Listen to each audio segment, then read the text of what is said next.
نحمده ونصلي على رسوله الكريم اما بعد فاعوذ بالله من الشيطان الرجيم بسم الله الرحمن الرحيم رب اشرح لي صدري ويسر لي امري واحلل عقدة من لساني يفقهوا قولي۔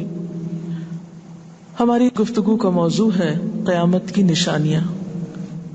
بحیثیت مسلمان ہم سب کا ایمان ہے کہ یہ دنیا ہمیشہ باقی نہیں رہے گی، ایک دن سب کچھ ختم ہو جائے گا، اور ایسا ہونا بھی چاہیے، اس لیے کہ ہر آغاز کا ایک انجام ہوتا ہے، ہر ابتدا کی ایک انتہا ہوتی ہے۔ جس چیز پر زندگی آتی ہے اس پر موت کا آنا بھی لازم ہے۔ ہم اپنے آس پاس اس کی بہت سی نشانیاں دیکھتے رہتے ہیں۔ کائنات میں بہت سے دلائل بکھرے ہوئے ہیں جو ہمیں یقین دلاتے ہیں کہ ایک دن یہ سب کارخانہ بند ہو جائے گا، ختم ہو جائے گا، یہ دنیا فنا ہو جائے گی۔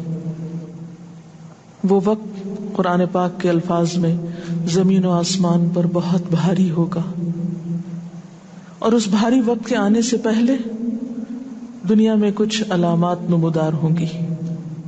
تو آج چند ایک احادیث آپ کی خدمت میں پیش کروں گی جو قیامت کی نشانیوں کے بارے میں ہیں۔ اس سے ایک تو ہمیں اپنے عمل کا جائزہ لینے کا موقع ملے گا، دوسرے ان سے یہ بات سامنے آتی ہے کہ نبی صلی اللہ علیہ وسلم کی باتیں کتنی سچی باتیں تھیں۔ وہ لوگ جو حدیث کا انکار کرتے ہیں یا احادیث کا مذاق اڑاتے ہیں، وہ ان احادیث کی روشنی میں آج کے حالات کو دیکھ سکتے ہیں کہ آپ صلی اللہ علیہ وسلم نے اللہ تعالی کی بھیجی ہوئی وحی کی روشنی میں جو باتیں فرمائیں آج وہ ہم اپنی آنکھوں سے دیکھ رہے ہیں۔ بہرحال اس وقت میرے سامنے حضرت ابو ہریرہ رضی اللہ تعالی عنہ کی حدیث ہے جسے ابن خزیمہ نے روایت کیا ہے۔ رسول اللہ صلی اللہ علیہ وسلم نے فرمایا، قیامت کی نشانیوں میں سے ہے کہ آدمی مسجد کے پاس سے گزرے گا مگر اس میں 2 رکعتیں ادا نہیں کرے گا۔ آج کتنے ہی لوگ ایسے ہیں کہ جن کے گھروں کے سامنے مسجدیں ہیں، وہ دن رات مسجدوں سے آوازیں سنتے ہیں لیکن مسجد کے اندر نہیں جاتے۔ نبی صلی اللہ علیہ وسلم کے زمانے میں اس بات کا تصور ہی نہیں تھا کہ کوئی شخص اپنے آپ کو مسلمان کہے اور پھر وہ نماز نہ پڑھے۔ اسی لیے ہم دیکھتے ہیں کہ منافقین ہر حال میں مسجد میں پہنچتے تھے، بلکہ انہوں نے اپنی ایک الگ مسجد بھی بنائی تھی یا مسجد نامی عمارت بنائی تھی۔ لیکن قیامت کے نزدیک مسجدوں کے پاس سے گزرنے والے مسجد نہیں جائیں گے۔ ایک اور حدیث میں آتا ہے، حضرت انس فرماتے ہیں رضی اللہ تعالی عنہ کہ اللہ کے رسول صلی اللہ علیہ وسلم نے فرمایا، لوگوں پر ایک ایسا دور آئے گا کہ ان میں اپنے دین کی حفاظت پہ صبر کرنے والا اس شخص کی مانند ہوگا جو آگ کے انگارے کو اپنی مٹھی میں تھامنے والا ہے۔ یعنی دین پر استقامت اور دین پر عمل اتنا مشکل ہو جائے گا بعض اوقات کہ جیسے ایک انگارہ ہاتھ میں لینا کہ انسان نہ لے سکے اور نہ پھینک سکے۔ ایک اور نشانی جو آپ صلی اللہ علیہ وسلم نے ہمیں بتائی وہ یہ کہ زمانہ قریب آ جائے گا، عمل میں نقص واقع ہوگا اور بخیلی پیدا ہو جائے گی، دل تنگ ہو جائیں گے۔ ایک اور حدیث میں آتا ہے کہ بخیلی کا عام ہونا قیامت کی نشانیوں میں سے ہے۔ آج آپ دیکھیں کہ بسا اوقات انسان کے پاس اللہ کی دی ہوئی بے شمار نعمتیں ہوتی، لیکن انسان ان نعمتوں میں کسی کو شریک نہیں کرتا۔ چھوٹی چھوٹی باتوں کو مائنڈ کر جانا، چھوٹی چھوٹی باتوں پہ ناراض ہو جانا، چھوٹی چھوٹی چیزوں کو حد سے زیادہ محسوس کر لینا، یہ سب کچھ شح کی وجہ ہی سے تو ہے، بخل کی وجہ سے ہی تو ہے۔ بخل صرف مال میں نہیں ہوتا، بخل تمام نعمتوں میں ہوتا ہے اگر ان میں اللہ کے دوسرے بندوں کو بطور شکر کے شریک نہ کیا جائے۔ ایک اور حدیث میں آتا ہے، مجموع الزوائد میں یہ حدیث روایت ہوئی ہے رسول اللہ صلی اللہ علیہ وسلم نے فرمایا کہ لوگ سخت اور بخیل ہو جائیں گے، یعنی ان کے دل سخت ہو جائیں گے اور ان کے اندر بخل عام ہو جائے گا۔ ایک اور نشانی قیامت کی آپ صلی اللہ علیہ وسلم نے یہ بتائی کہ مساجد میں زیب و زینت بہت ہوگی، یعنی نمازی تو کم ہوں گے لیکن مسجدیں سجائی بہت جائیں گی۔ حضرت انس بن مالک کی روایت ہے، مسند احمد نے اس کو روایت کیا ہے، رسول اللہ صلی اللہ علیہ وسلم نے فرمایا قیامت قائم نہیں ہوگی یہاں تک کہ لوگ مسجدوں میں فخر و مباحات کریں گے، یعنی مسجد کے بنانے میں، اس کے سجانے میں، اس کی آرائش میں ایک دوسرے کا مقابلہ کرنے لگیں گے۔ ایک اور حدیث میں آتا ہے کہ قیامت کی علامات میں سے ہے کہ لوگ مسجدوں کو سجایا کریں گے، یعنی اللہ تعالیٰ کو نماز پڑھ کے خوش کرنے کی بجائے مسجد بنا کے سجا کے خوش کرنے کی کوشش ہوگی۔ حضرت ابو الدرداء سے روایت ہے کہ جب تم لوگ مسجدوں کو سجانے لگو، قرآن کو مزین کرنے لگو تو تمہاری بربادی ہے، کیونکہ قرآن پاک پڑھنے کے لیے آئے، محض سجانے کے لیے نہیں۔ آج آپ دیکھیں کہ بسا اوقات ہم اسے پڑھتے کم ہیں، سمجھتے کم ہیں، اس کے مطابق زندگی نہیں بسر کرتے، لیکن خوبصورت انداز میں سنہری الفاظ میں لکھوا کر گھروں میں سجا دیتے ہیں۔ تو قرآن پاک سجانے کے لیے نہیں آیا، وہ تو ہدی للناس ہے، ساری انسانیت کی ہدایت کے لیے آیا ہے، لیکن ہم نے اس کا بس اتنا ہی فائدہ اٹھایا کہ اسے خوبصورت انداز میں لکھ کے تاکوں میں سجا دیا۔ اسی طرح ایک اور نشانی کہ انسان حلال حرام کی پرواہ نہیں کرے گا۔ رسول اللہ صلی اللہ علیہ وسلم نے فرمایا، صحیح بخاری کی روایت ہے، لوگوں پہ ایسا وقت ضرور آنے والا ہے کہ آدمی اس بات کی بالکل فکر نہیں کرے گا کہ جو مال اس نے حاصل کیا ہے وہ حلال ہے یا حرام ہے، یعنی کس ذریعے سے حاصل کیا ہے۔ ایک اور حدیث میں آتا ہے کہ قیامت سے پہلے سود پھیل جائے گا۔ ایک اور روایت میں آتا ہے کہ ہر شخص تک اس کا کچھ نہ کچھ غبار پہنچے گا، یعنی کچھ لوگ تو براہ راست اس میں انوالو ہوں گے اور کچھ لوگ انڈائریکٹلی اس سے متاثر ہوں گے۔ اسی طرح قیامت کی نشانیوں میں سے ایک اور نشانی دیگر امتوں کی مشابہت اور تقلید ہوگی۔ حضرت ابو سعید رضی اللہ تعالیٰ عنہ سے روایت ہے، رسول اللہ صلی اللہ علیہ وسلم نے فرمایا، تم اپنی سابقہ امتوں کی ایک ایک بالشت اور ایک ایک گز میں اتباع کرو گے، یعنی چھوٹے سے چھوٹے معاملے میں اور بڑے سے بڑے معاملے میں ان کی پیروی کرو گے، حتیٰ کہ اگر وہ کسی سانڈے کے سوراخ میں داخل ہوئے ہوں گے، یعنی گوہ کے سوراخ میں، تو تم بھی ان کی پیروی کرو گے، اس سوراخ میں بھی گھسو گے۔ ہم نے پوچھا، یا رسول اللہ صلی اللہ علیہ وسلم، کیا آپ کی مراد یہود و نصارہ ہیں؟ فرمایا، پھر اور کون؟ اور آج ہم مسلمان دیکھ سکتے ہیں کہ ہم کس کی پیروی کر رہے ہیں، کتاب اللہ اور سنت رسول اللہ صلی اللہ علیہ وسلم کی یا کسی اور کی۔ قیامت کی نشانیوں میں سے ایک نشانی زلزلے بکثرت آئیں گے۔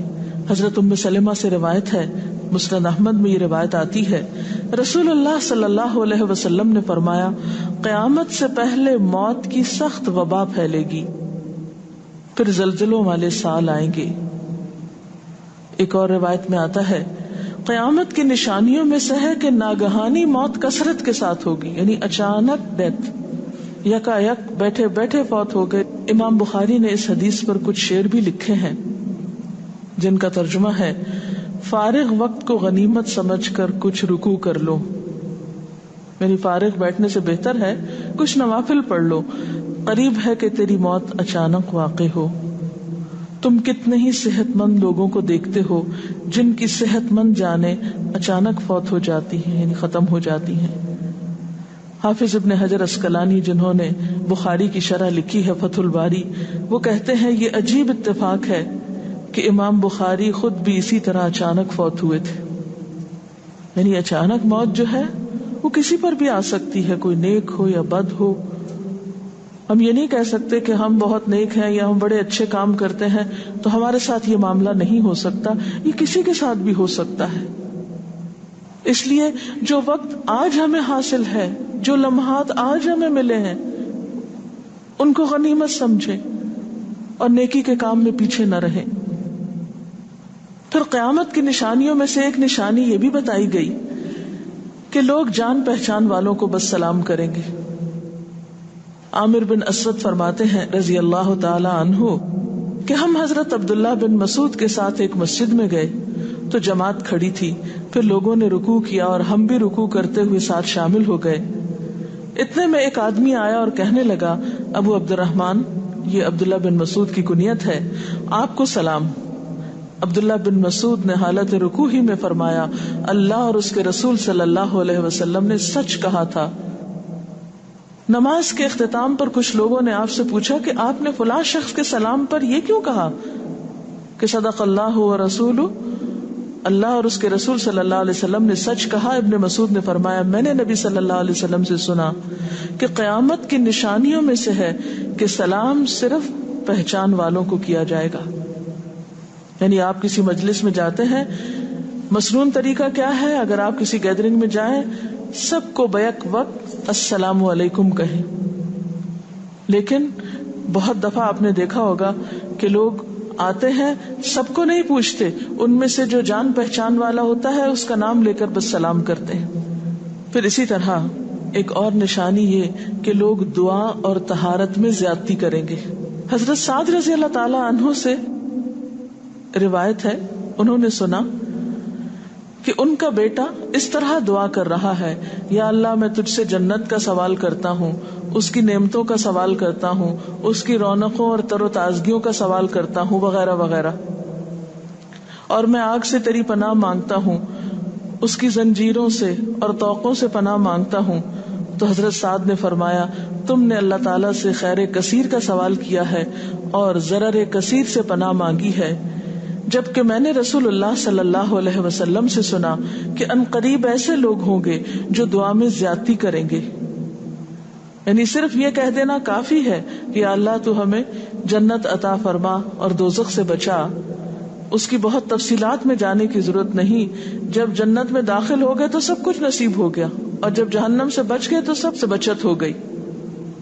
پھر آپ نے یہ آیت پڑھی اپنے رب سے عاجزی سے دعا مانگو، یقیناً وہ زیادتی کرنے والوں کو پسند نہیں کرتا. یعنی دعاؤں میں زیادتی اور اس قسم کی تفصیلات یہ پسندیدہ نہیں ہے. تمہیں یہی کافی تھا کہ تم یوں کہتے یا اللہ میں تجھ سے جنت اور ہر اس قول و عمل کا سوال کرتا ہوں جو جنت کے قریب کر دے، اور میں تیری پناہ چاہتا ہوں جہنم سے اور ہر اس قول و عمل سے جو جہنم کے قریب کرے. تو اتنا کہنا کافی تھا. پھر قیامت کی نشانیوں میں سے ایک نشانی آپ صلی اللہ علیہ وسلم نے یہ بھی بتائی کہ نااہل حاکم مقرر کیے جائیں گے. حضرت ابو ہریرہ سے روایت ہے کہ قیامت کی نشانیوں میں سے ہے کہ ذلیل اور کمینے لوگ نیک شریف لوگوں پر غالب ہو جائیں گے.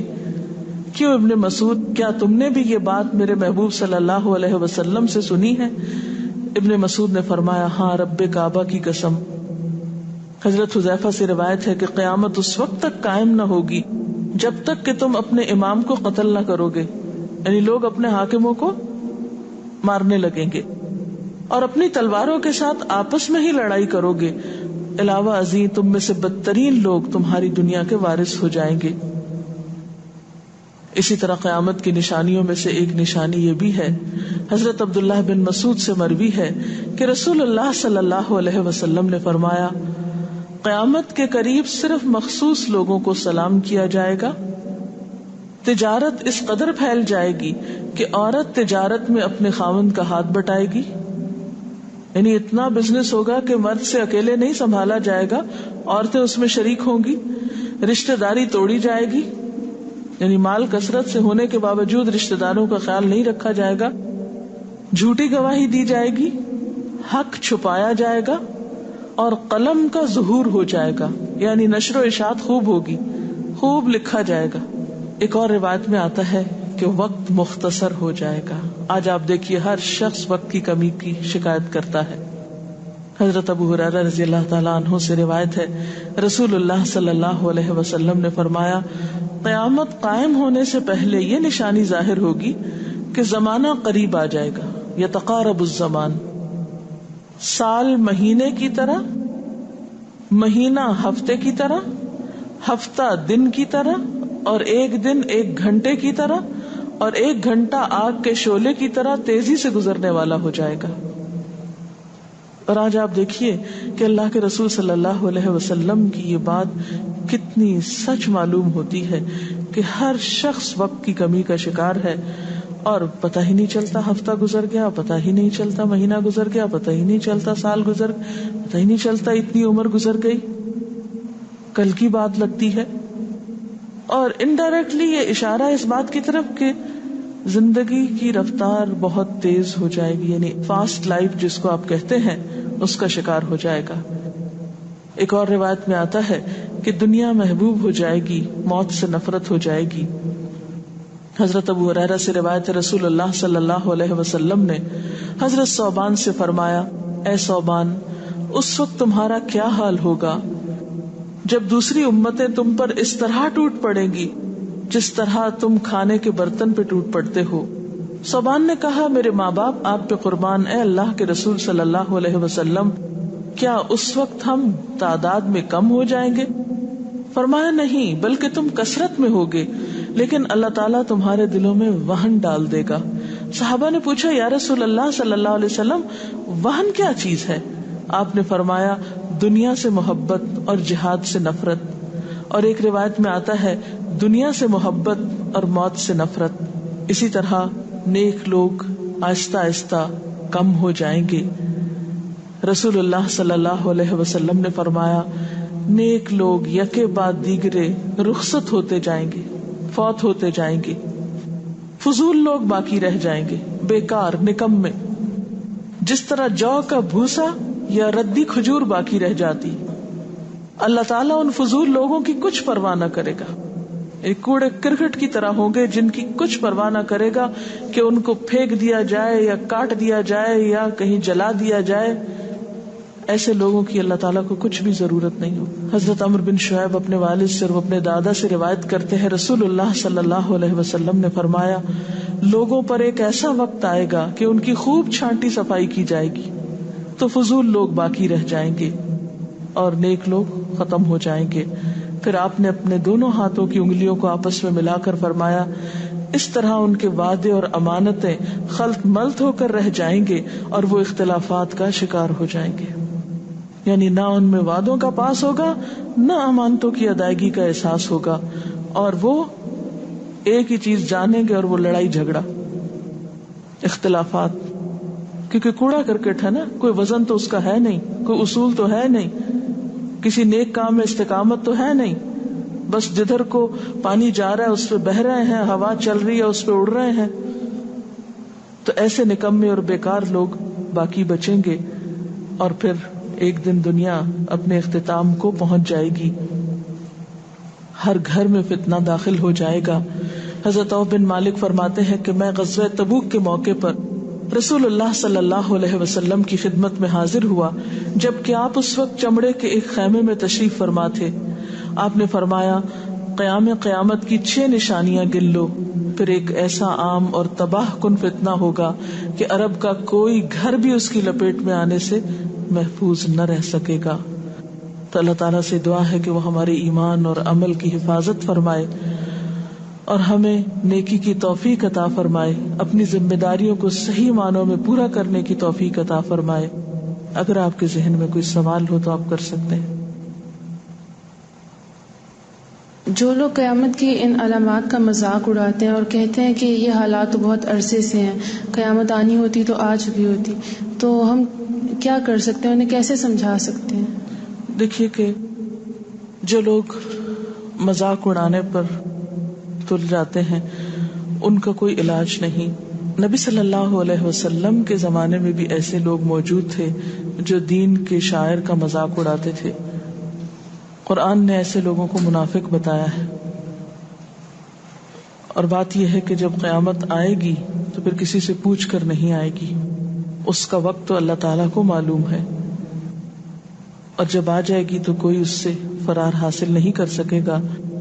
آج ہمیں اللہ تعالیٰ نے اختیار دیا ہے، چاہے تو کسی چیز کو مانے اور چاہے تو انکار کر دیں، لیکن جب اصل حقیقت سامنے آئے گی تو پھر ہم انکار نہ کر سکیں گے۔ آپ نے بتایا کہ قیامت کی نشانیوں میں ہے کہ طہارت میں بھی زیادتی کی جائے گی، تو اس سے کیا مراد ہے؟ اس کا معنی یہ ہے کہ لوگ طہارت حاصل کرتے وقت وسائل یا ریسورسز کو بہت ضائع کریں گے. مثلاً یہ کہ وضو کرتے وقت بہت زیادہ پانی لنڈھانا، بہت صابن گرانا، اسی طرح نہاتے وقت بہت پانی ضائع کرنا. نبی صلی اللہ علیہ وسلم کے زمانے میں پانی کی قلت بھی ہوتی تھی، لیکن اس کے باوجود آپ صلی اللہ علیہ وسلم کی تعلیمات میں ہے یہ بات کہ ایک شخص کو آپ نے فرمایا تھا کہ خواہ تم دریا کے کنارے بیٹھے ہو پھر بھی وضو کے لیے اتنا ہی پانی لو جتنا تمہاری ضرورت ہے، یعنی بہت زیادہ پانی ضائع نہ کرو. آج ہم دیکھتے ہیں کہ بہت سے وسائل کے ذریعے پانی کا حصول بعض علاقوں میں بہت آسان ہو گیا ہے اور لوگ بہت ناقدری کے ساتھ پانی ضائع کرتے ہیں. مثلاً بعض دفعہ دیکھا گیا ہے کہ برش کرنے کے وقفے میں ٹیپ کھول دی جاتی ہے، بعض اوقات 5 منٹ تک ٹیپ میں سے پانی بہتا رہتا ہے اور آرام آرام سے لوگ اپنی طہارت اور صفائی کا اہتمام کرتے رہتے ہیں. تو کسی بھی طرح کے وسائل کو ضائع کرنا جو ہے وہ اسلامی تعلیمات کے خلاف ہے، خواہ وہ دین کے کسی کام کے کرنے میں ہی کیوں نہ استعمال کیے جائے، وضو جیسی چیز میں ہی کیوں نہ استعمال کیے جا رہے ہوں. تو طہارت میں مبالغہ آرائی کا مطلب یہی ہے، وسائل کا ضیاع. دعا میں زیادتی کا مقصد کیا لمبی دعاؤں کا بھی مراد یہ ہوگا؟ اصل میں دعا تو حسب ضرورت کی جا سکتی ہے، حسب موقع. کبھی آپ کے پاس وقت زیادہ ہوتا ہے تو آپ دیر تک بھی دعا کر سکتے ہیں، مخصوص اوقات میں، مخصوص قبولیت کی جگہوں پر. لیکن سنت کے طریقے سے ہٹ کر مبالغہ آرائی کے انداز میں دعا کرنا اور پھر ردیف قافیے ملا کر دعا کرنا یا شعر و شاعری کے انداز میں دعا کرنا، ان چیزوں سے منع کیا گیا ہے. وآخر دعوانا ان الحمد للہ رب العالمین. سبحانک اللہم وبحمدک نشہد ان لا الہ الا انت نستغفرک ونتوب الیک. والسلام علیکم ورحمۃ اللہ وبرکاتہ.